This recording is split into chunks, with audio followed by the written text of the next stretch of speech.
This is Daniel Simon at Baton Rouge Community College. This is week 4 of my podcast on the Roman world, the Roman Empire. This, of course, is part 2 on the later parts of the Roman Empire. Now, from last time, from part 1, we had talked about in the first century or two where the early Roman Empire started from Augustus. We talked up through like the first 2 main dynasties, which were the Julio-Claudian dynasty and then also the Flavian dynasty. We also talked about of course, the rise of early Christianity in the first century. Now, we're also going to be talking about the later parts of the Roman Empire today. Of course, there's one period which I'll start talking about, of course, which was very famous, was that period I just talked about from last thing at the end of the part 1, which was the period of the 5 good emperors, they were called. And there was a period in Rome's history, it was like the peak of the Roman Empire and the Pax Romana, where Rome had some great emperors that reigned. They were all part of the Nerva Antonine dynasty, which you see here, which reigned from about 96 to 192 CE. And they were part of that dynasty, which was like 5 of them, which they called good. And I guess I'll explain where the term came from, but it's kind of a term that they started using in the early modern times. I believe the guy that coined it was Machiavelli. You may have heard of. He was a political writer in Italy. He started calling them that term. And so what happened was after Domitian was killed and the Flavian dynasty ended, these next emperors came in, and they were very popular with the Roman Senate. They were very popular with the Roman people. And there was also a deal, which I'll explain, how the emperors were chosen through adoption. And so a lot of the times the emperors, especially the 5 good ones, were often called the adoptive emperors. Nerva was considered the founder of the Nerva Antonine dynasty, which is really 2 dynasties that they kind of merged together. And Nerva was actually like an advisor to Domitian, and he was put in power after Domitian was killed. I think he may have even been a Roman senator. And Nerva was the one that created that adoption process of adopting, like I guess like one of usually a Roman general would be later, but he'll start the adoption process of adopting the successor, who adopts as a son, and then he'll become the emperor after he dies. And Nerva wasn't around very long. He reigned about 2 years or so, and the next one came in, which was Emperor Trajan. Trajan's full name, it's got a long name, but they usually call him Marcus Trajanus, or just Trajan for short. And Trajan was the one that was called by the Roman Senate as a nickname. He was called Optimus Princeps, which means best ruler or best leader. He was considered one of the greatest emperors of all time. He's definitely in the top 10 for sure, Roman emperors. And he was also a pretty good military mind. He was known for a lot of his conquests. And Trajan was famous for conquering especially eastern parts of the Roman Empire. And under his reign, he would expand the Roman Empire to different areas. If you see in the east, there's an area called Dacia, which is, I think, close to where Romania is and all that. He would conquer that area, which is right here. He also pushed the empire to like into Iraq in that area. In fact, this map isn't very good.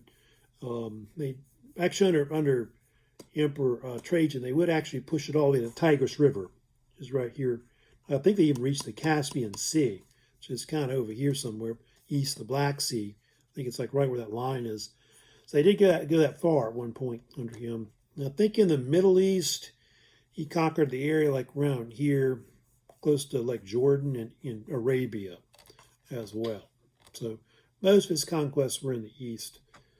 In the time of Trajan, they had pretty much already conquered Britain, at least up to the border of Scotland. That happened under the Flavians. So that's mostly what Trajan was known for.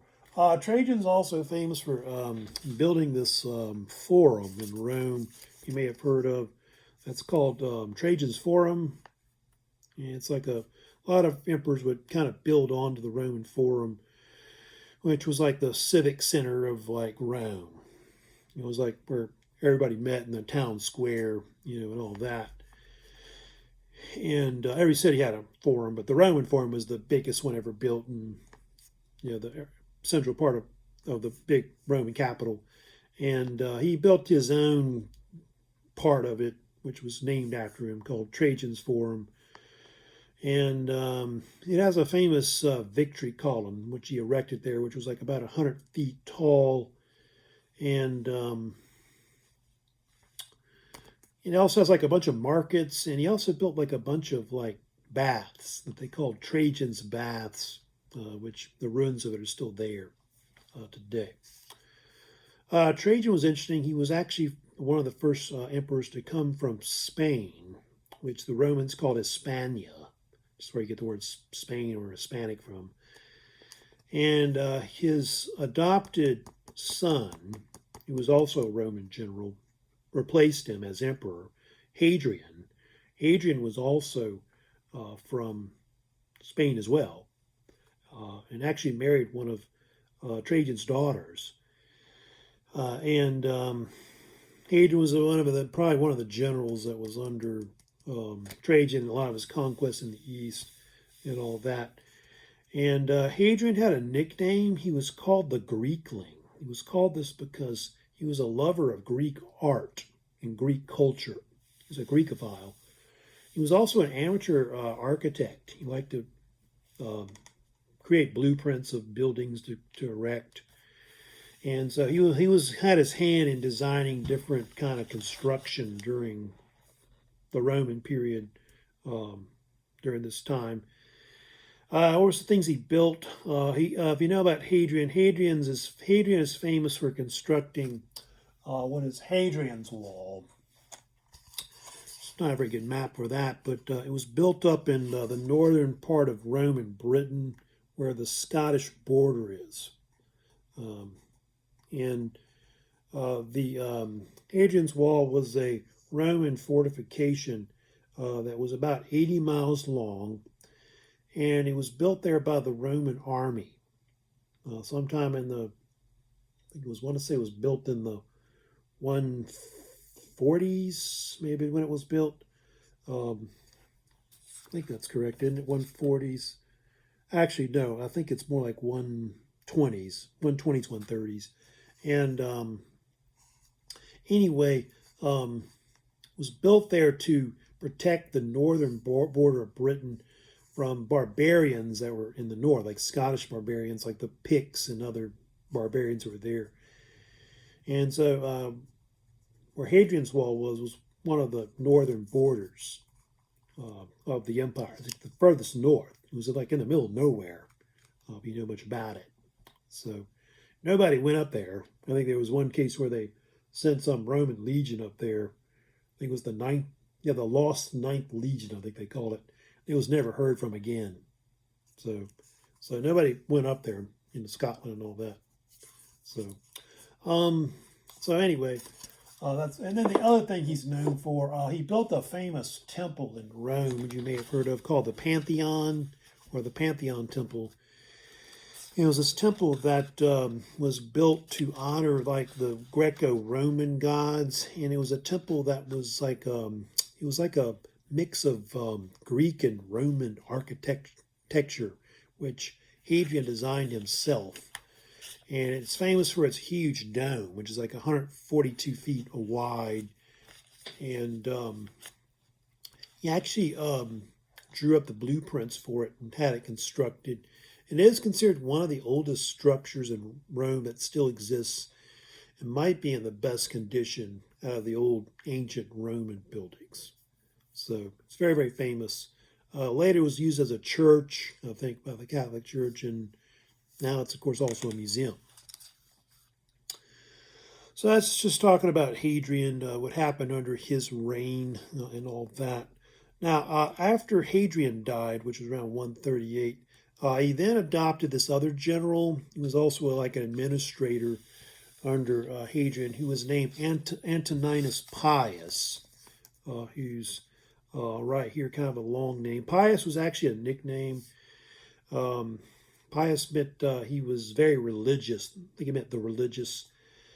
And Antoninus has, by the way, one of the longest reigns too. It's close to 23 years. I think third longest behind Augustus and Tiberius.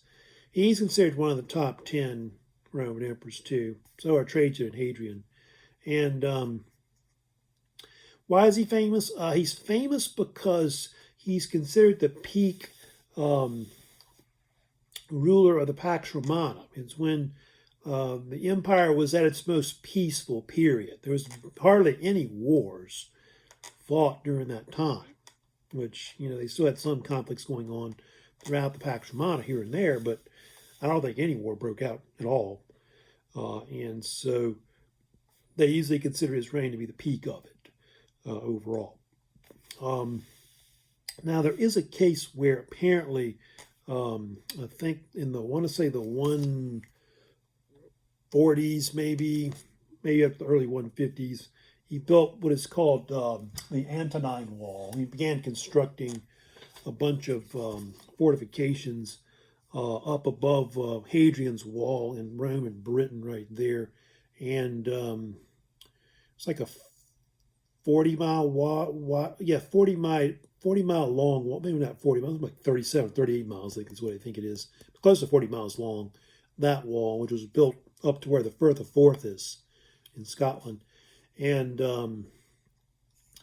but after he died, the Romans abandoned it, and so they went back to Hadrian's Wall, and Hadrian's Wall was like pretty much the northern border of the empire to like close to the 400.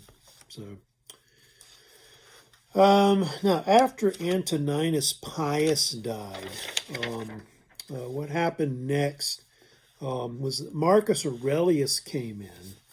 Marcus Aurelius was, of course, the last of the 5 good emperors.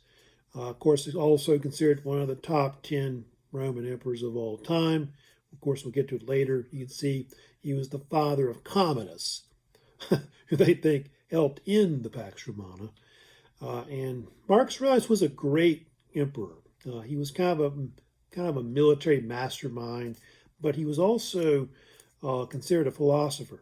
He was known as a Stoic philosopher, and Stoicism was a type of Greek philosophy that had been kind of brought back by the Romans. I believe it had been spread by this Greek philosopher named Zeno, and so he was a student of Stoicism. And during his reign, Marcus Aurelius would eventually write a book that became known as Meditations, or sometimes it's called Meditations of Marcus Aurelius. And so he was a writer, and it's one of the very few books that you can actually read that was written by a Roman emperor. They do have letters and other things like that where emperors wrote stuff, but I think it's one of the very few books that an emperor actually wrote. And not only does it go into what Stoicism is as a philosophy, but also talks a lot about insight about his life and what the empire was looking at the time. You can see how, in that book, how the Pax Romana seems to be kind of coming to an end. Also, during his reign, they have a lot of wars break out, which is true. And what is it's like close to an area like where the Danube River is, which is right here between Germania and the Roman Empire. The Romans start having a lot of wars break out because you got Germans here that start trying to push southward into the Roman Empire. I'll explain later, but in Asia, you had these group of barbarians that came in to Europe, which were called the Huns. And a lot of the Germans didn't like the Huns, and they were actually fleeing them. That's why they end up in the empire. Some of them also wanted to come to the empire because it was, more civilized and they could, make more money and stuff like that. And the Romans also wanted the Germans as soldiers. And so Under Marcus Aurelius' reign, he had a war break out around 161. It went from 161 to 180 CE. It was called the Marco-Manic Wars. The Romans fought a bloody conflict to prevent different tribes in southern Germany from pushing into the empire. He was actually successful, and he stopped German invasions at that point. However, by the 3rd century, that's not going to happen. And you know later what's going to happen is that Germans and other barbarians are eventually going to invade, the Roman Empire. It will eventually happen, especially around the 3rd, 4th, 5th centuries. We'll get to that later about that. So Marcus Aurelius was a great emperor. He did fight some wars in the east against the Parthians, like around Syria, Iraq, and he actually defeated them too. So Marcus Aurelius was one of the greatest emperors, of that period.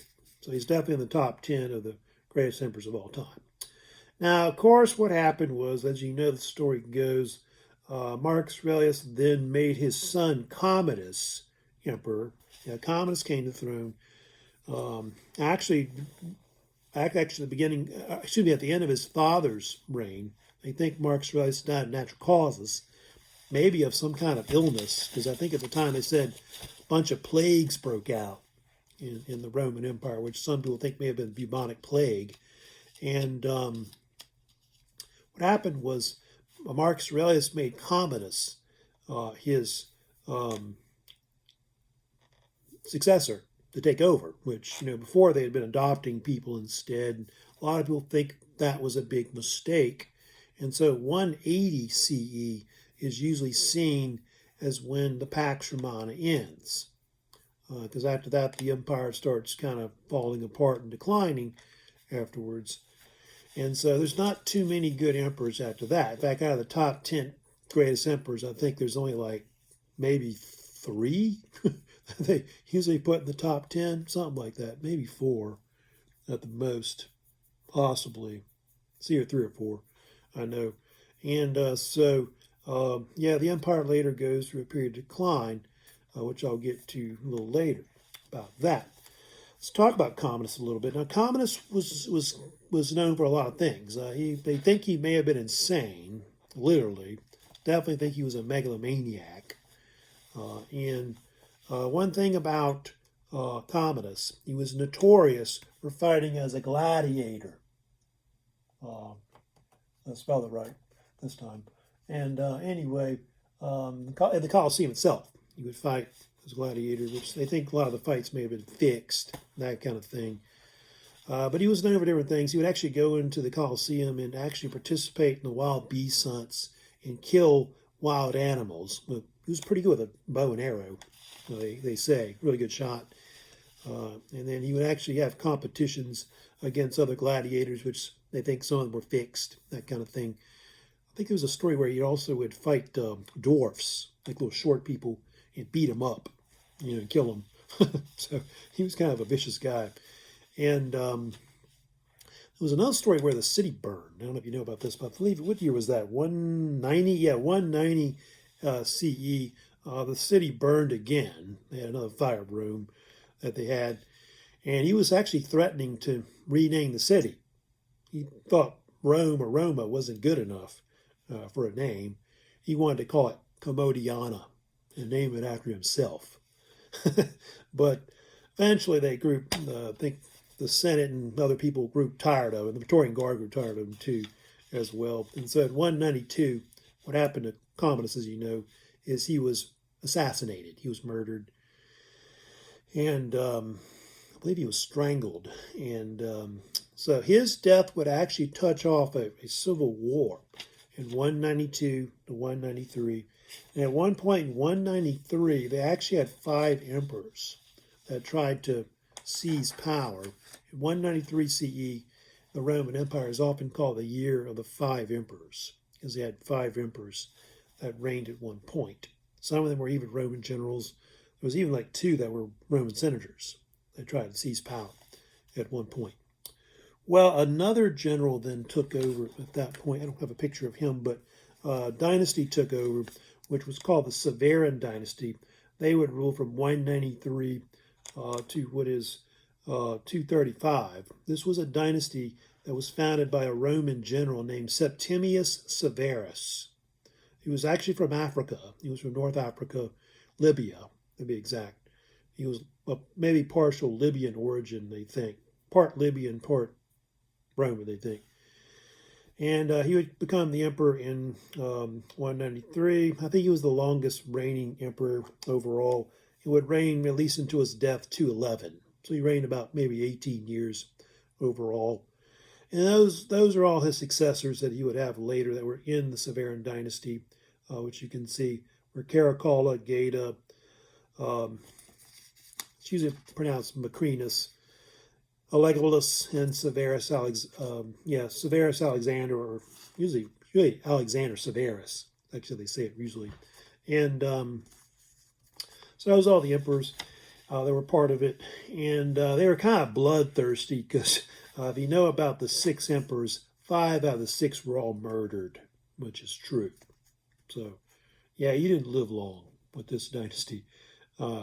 Makes you wonder why you'd even want to be an emperor. But anyway, Septimius Severus had a wife that was famous, Julia Domna. I don't know if you ever heard of her, but she was very powerful behind the throne. Probably one of the most powerful empress consorts. Yeah, Julia Domna, Domna. And she and Septimius Severus had 2 sons that were named Caracalla and Geta. You see there. They were actually twin brothers. And they actually co-ruled together. First with their father, and after their father died in 211, they reigned together on the throne. Kind of like Remus Remus, huh?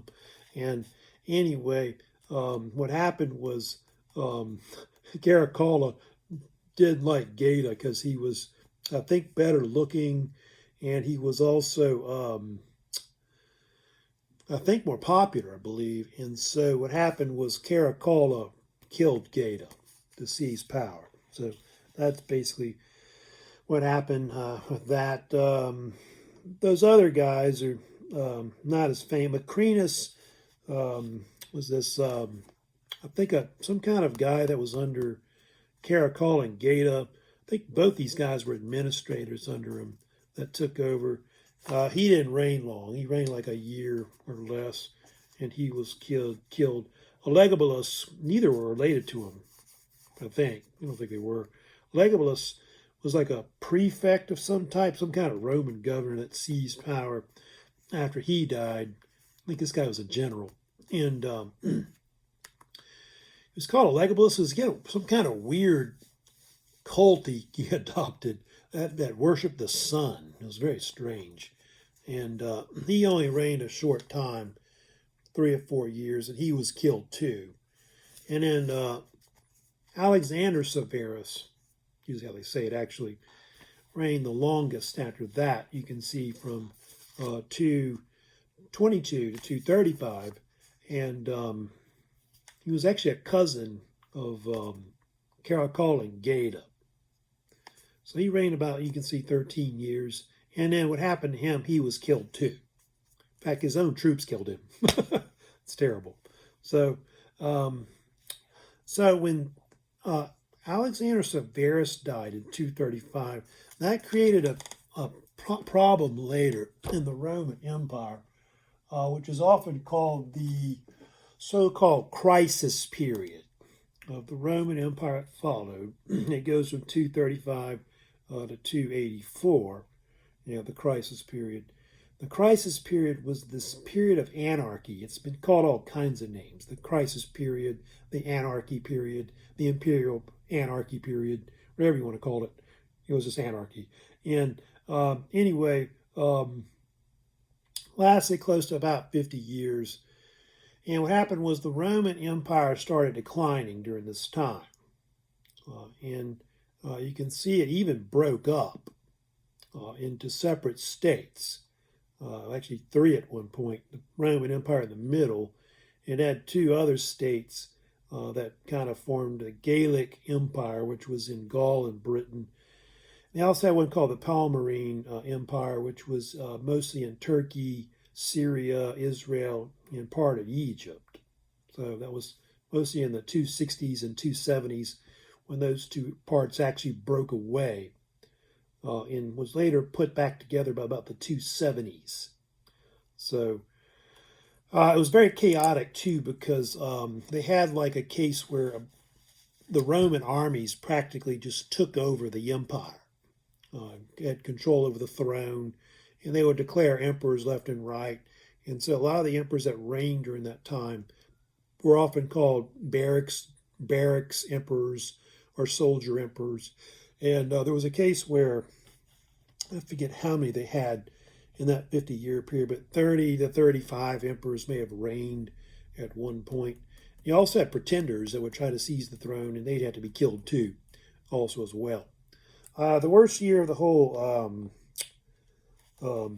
crisis period in the 3rd century was in 238. 238 was called the year of the 6 emperors, 238 AD or CE. They had actually 6 emperors in 238. That's only 2 months an emperor. So your lifespan as an emperor during this time was very short, probably less than 2 years. So finally, there was an emperor in the 260s and 270s that came to power, which was actually 257 to 270. It was Emperor Aurelian. His name was Aurelian, Aurelian.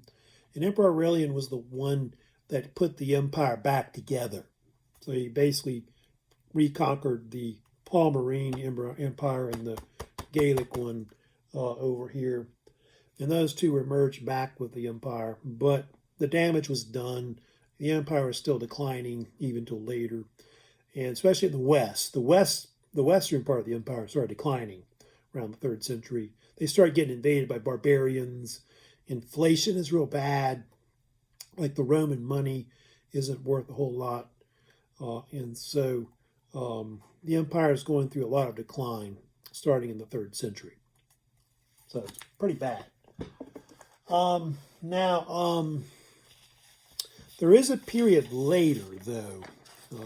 You've got come in, like starting about 284. They have what they call the Dominate period. Starts in the Roman Empire. The Dominate period was the later part of the Roman Empire. It goes, you see, from 284 to 476 CE or AD. And so it's like about, close to 200 years. They often call it the late or later Roman Empire. And it's called Dominate because there was an emperor named Diocletian that came to power in 284. He's considered one of the probably top 10 emperors of all time. And Diocletian began making reforms to the Roman Empire to prevent it from declining even more. And so he, at that point, adopted a new title that the Roman emperor started using afterwards, which was Dominus, Dominus, Dominus. And Dominus meant either Lord or it could mean master, usually Lord. And so it meant that the emperor was lord of everyone, and everyone was like a vassal to the emperor. So it kind of gave the emperor more power with the title. Now, what Diocletian's known for, if you know about it, was he decided that trying to rule by yourself as one emperor was too difficult. And so what Diocletian created was the so-called tetrarchy system. The tetrarchy was this Roman government system where they divided the Roman Empire in half with 2 empires, the Western Empire in the west and the Eastern Empire in the east. So the west was called the Western Roman Empire, Eastern Empire or Eastern Roman Empire. They also called the Eastern one later the Byzantine Empire or Byzantine. And they created a deal where they had 4 rulers at one point. So they had 2 main emperors, which were called an Augustus, and they had 2 co-emperors underneath it, which was called a Caesar. And the word tetrarchy was a Greek word which meant ruled by 4 rulers. And so each of the 4 emperors, I guess you could say, would rule 1/4 of the state, basically. So, but Diocletian's the one that basically came up with the whole idea of a Western and Eastern Roman empires. Pretty much that's the way the Romans go after that. There's some emperors like Constantine and Theodosius I that do reunite the empire as one state, but by and by, pretty much the empire is going to split into two halves over time. Diocletian was mostly the ruler in predominantly I think he was in the east, where he would reign from. So yeah, Diocletian came in at that point, and he would put in different rulers that would reign over it. But there's one thing that Diocletian was kind of known for, which was famous. He actually I'm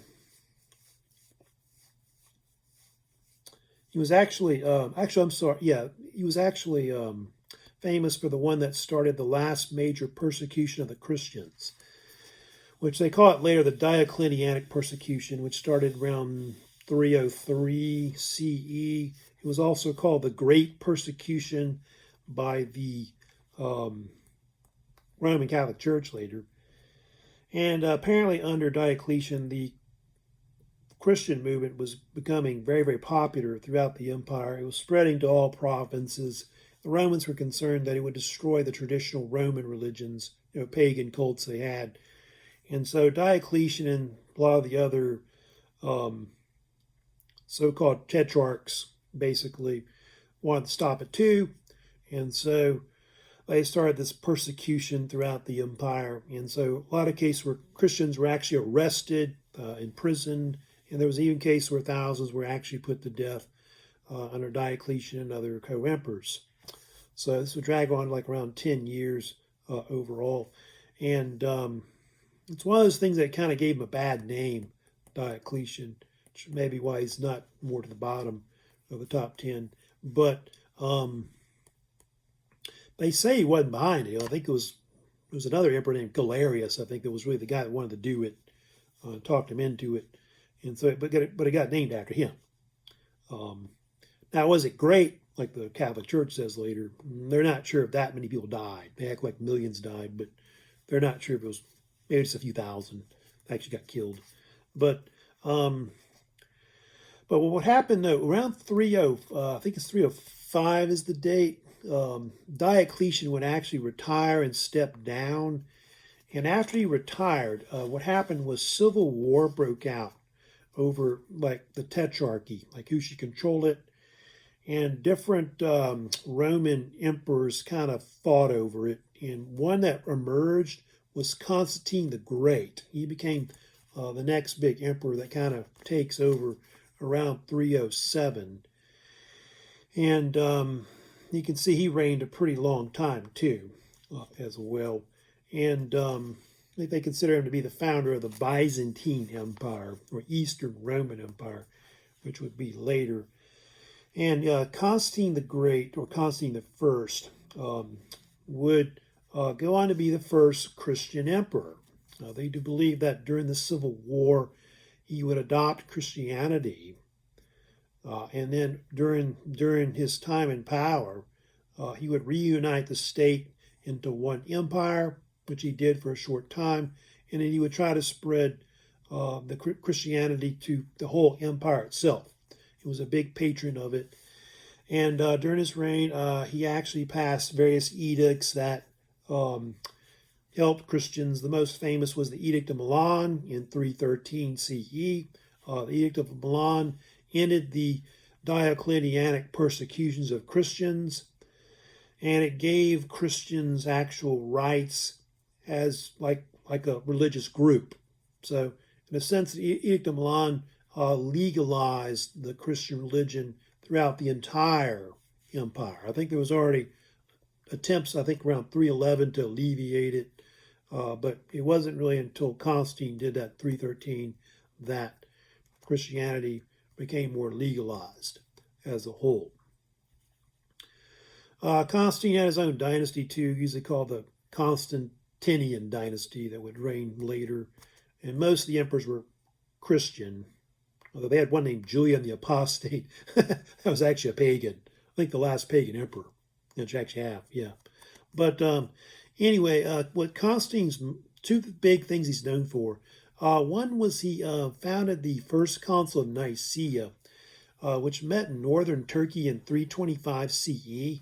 The Council of Nicaea was a ecumenical church council. It was one of the first important church councils in the early Christian church, and they met in Turkey to decide like what the theology would be of the Christian church, and then what would be like the books they would use for the church, what the God would be, and all the theological stuff, the church canon. All this would be kind of decided by the early church under Constantine's guidance at that point.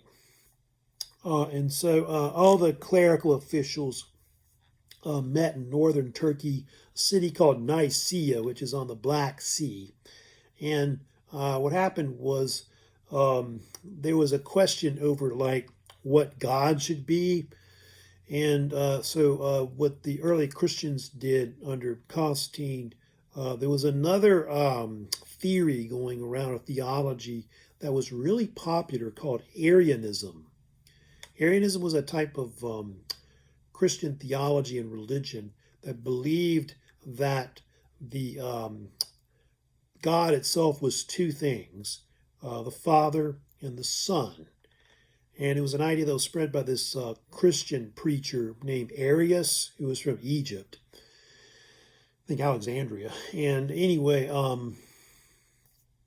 the belief was that the Father begat the Son, but they weren't the same. And I think the Arian Christians believed that the Father was greater than the Son. And so a lot of the main Christians in the empire thought that wouldn't be good because that took a lot of the divinity away from Jesus. It made Jesus like a lesser thing. And so they decided to adopt a new idea to replace Arianism, which was Trinitarianism. So they came up with the idea of the Trinity. And so the Trinity said that God was actually not two things, but three things: the Father, the Son, and the Holy Spirit. They're all one and the same. So this was something that they eventually put in the Nicene Creed, as you know, which was a Christian prayer of faith that they put in like early masses and all that. And that was to get Christians to adopt Trinitarian beliefs and not Arianism beliefs. Also, they brought all the books of the Bible with them, and so that was one thing that happened too, where they sat down and they decided like what books would go into the Old and New Testaments, especially the New Testament. And they decided like the four main Gospels that would be canonized. They decided all the books that would go in it. And it's believed that the probably about 330 CE that they had pretty much combined all the books, especially the New Testament, after that, which was all written in Greek after that. Also, they decided like religious stuff, like the Christian Sabbath was decided on by the Council of Nicaea. They decided that they shouldn't have it on Saturday anymore because it coincided too much with pagan religions and Judaism, and so they moved it to Sunday. And so the Sunday Sabbath in Christianity is where that's gotten from. And I think it's also believed that the idea of the Sabbath also arose from the fact that Jesus resurrected on a Sunday, like Easter Sunday, and so on a Sunday. What else I was going to mention too? So that's why that happened. Oh, and then also Easter. That's another thing too I forgot about. Easter was also decided too by the council, like when it would be, like date-wise, in the spring.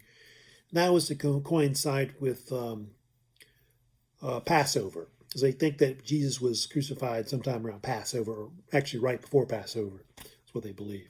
So all this was something that was started by Constantine, that was very, very famous. And Constantine would also go on to, when he became sole ruler of the empire, which was just for a brief time, I think 324 to 337, he was actually emperor of both the eastern and western halves for about 13 years. And during that time, he decided that Rome needed a new capital. And so in the east, where western Turkey is, he decided to found a new capital, which became known as Constantinople, which got named after him. And it was built on top of an old Greek city there that was called Byzantium. And it was built kind of on the European side in what is western Turkey, and it was located like south of the Black Sea. So that's where the location. So it's kind of like between the Black Sea and the Aegean Sea, where it was constructed. And like at the time when Constantine was in power, like early 4th century, it was already seen as the West, was declining at that point, and so the Romans were hoping to make the East more viable. Also, a lot of the trade routes, like the Romans were trading with with Asia, like the Chinese and others in the East. So a lot of the trade routes were kind of coming through the Black Sea area. And so Constantinople took advantage of that and became very wealthy as a city within the empire. And over time, what would happen is that Constantinople will later become the capital of the Byzantine or Byzantine Empire, which, of course, they also call the Eastern Roman Empire. And this will be an empire which will mostly be based in the East, like Turkey, Greece, Egypt, part of North Africa. And over time, it'll shrink in the Middle Ages. But it's believed that Constantine was the founder of the Byzantine Empire. And usually, a lot of times, the dating of the Byzantine Empire, Eastern Roman Empire, is dated from the founding of the capital of Constantinople, which I believe was founded around 330 CE. Of course, later now it's in part of Turkey. It's now known as Istanbul in modern times.